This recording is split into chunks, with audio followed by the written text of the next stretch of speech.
Morning, Bridtown TV. Here we are on the pitch today down at Queensgate following today's friendly. Bridtown 1, Hallam FC from Sheffield 1. Obviously we've got Gaffer Tomer, Mike Thompson stood next to me. Bit of a change from Thursday, but obviously I'm going to leave it to you to tell me what you've seen today, Tomer. Yeah, it's a little change. I think we're still classing it as minutes in legs. You know, now that we've finished the game, we're halfway through pre-season with the amount of games that we've played. So yeah, I mean, if we're going to be uber critical, we've had so much possession, and I think we used the ball well in our defensive third, and we didn't use it well enough in the attacking third. We created an awful lot. Kev was just said to the boys in there, in the second half, we've created 12 chances, 9 inside the area.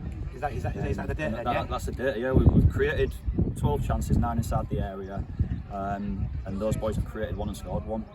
You know, if you want to look at fine margins, that's football. No, but I love that. I love the data. So 12 shots to compare to their 1-9. Yeah. So it's just one of those days, really. But Just equally, one of those days, yeah. what you've been saying is these games are for one thing and one thing only. Yeah. Getting the style, getting how you want it. Yeah. To be ready for that first game of the season. We weren't bothered by the fact that we won at therapy. It was the performance, what's important, you know. So it's the same here today. Yeah, in my opinion, we should have won the game with the amount of chances we created. But seeing players in positions, seeing how boys can affect games when they come into the game, you know, all that sort of stuff is what's most important to me. So major positives with that side of thing. Again, defensively, I'm really happy with how we're progressing, and I think we just need to be a little bit more clinical in front of goal. If we weren't creating the chances, I'd have an issue. Yeah. We're creating. Well, you know the extra. Well, I love that coming in there. Man, literally, game's finished 5 minutes ago. We had 12-9 in there. Someone's providing you with data, and I love that as well. I think being on the front foot. As a part of what we've got on the bench and who's collecting that sort of information for us, it's important to me because we go in at half time and we give that information back to the boys. You know, if they're unawares as to where we're at in a game, you know, we can lift them up, or we can actually, you know, tell them where they're doing things wrong. So it's an important one. The person I'd want to mention today caught him more than once for a bit of battling and a bit of grit when he had to was Jack Griffin in the centre mid. Yep. I thought he shone today. Obviously I fired too because obviously you know him from Bev as well, where he's been with you since he left us in a way. Yeah. He did really well there today, didn't he? Yeah, he does, and he's got that bite, and I think he brings that, and like I say, with him and Eddie in that holding role, he brings the stability. When you play a team like that, you know, these boys have been around. They've been around each other for a long time, and they're a hard physical team. And if you don't have that with the likes of Griff, Andy was the same. You know, Andy will do it all day long for you.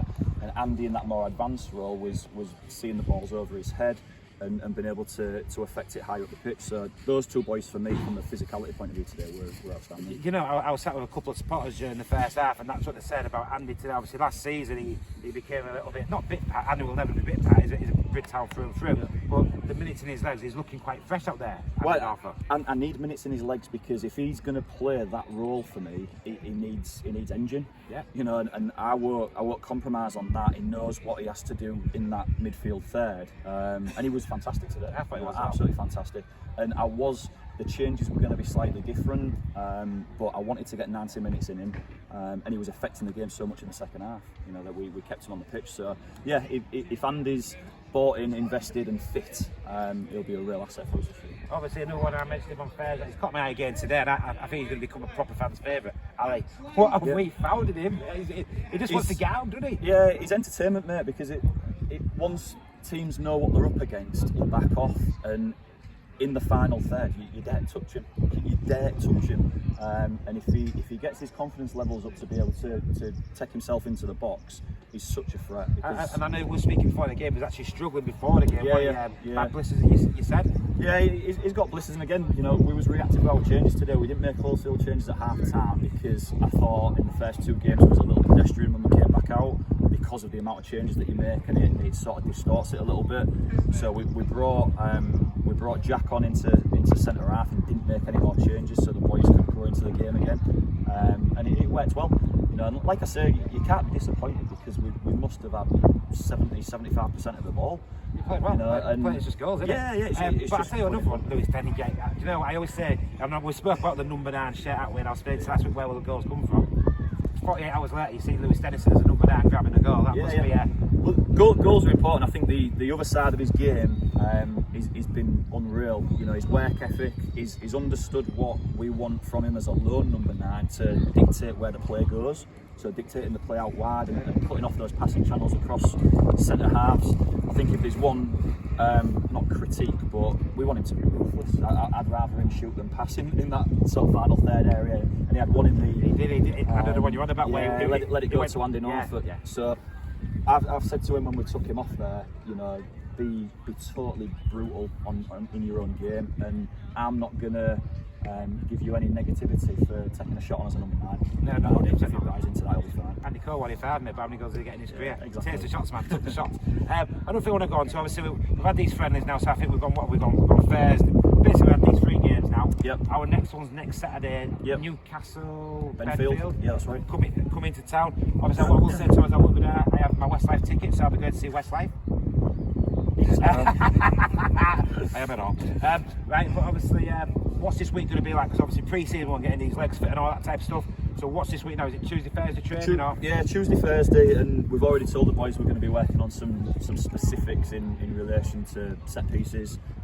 We can't create this amount of chances and have this many corners. And I was thinking that. We put an awful lot of balls into the box, and honestly, we were never going to nail them because we haven't worked on it. So we can't. We're just asking them to be reactive at the moment. So Tuesday and Thursday, really going to be drilled on set piece delivery, movement, jobs, roles, responsibilities, that sort of thing. And we might see, you know, that come to fruition in the next. Are we going to see a bit like the England love train on the edge of the area, then splitting as they come in out to win and all that, you know? What I will say to us, like I said, I won't be here, but obviously Ben will grab you for an interview after the game. But yeah, we look forward. I'm happy with what I'm seeing, mate. Yeah. They say it's we're a work in progress, but it's like a good work. Yeah, I think so, and I think the biggest thing for me at the moment is how tight the boys are. They trust each other. They're willing to hold each other to account, which is important. So yeah, we've got a good crop and a good group, and if we keep progressing the way we are, you know, we'll be okay. And they're good to watch. So that's what I'm saying. You brought a bit of it, like Matt Broad. Is he going to be one of ours? Or is he still try this? Or what we yeah. So we're going to have a conversation with Broads. He's impressed me from an attitude perspective as well, and he's versatile. You know, we can start him on either wing. We could put him in at right back if it's needed, and he's calm, collected. He's good on the ball. You know, so yeah, Broads is one that will be around. Do you want me to tell you a story about him?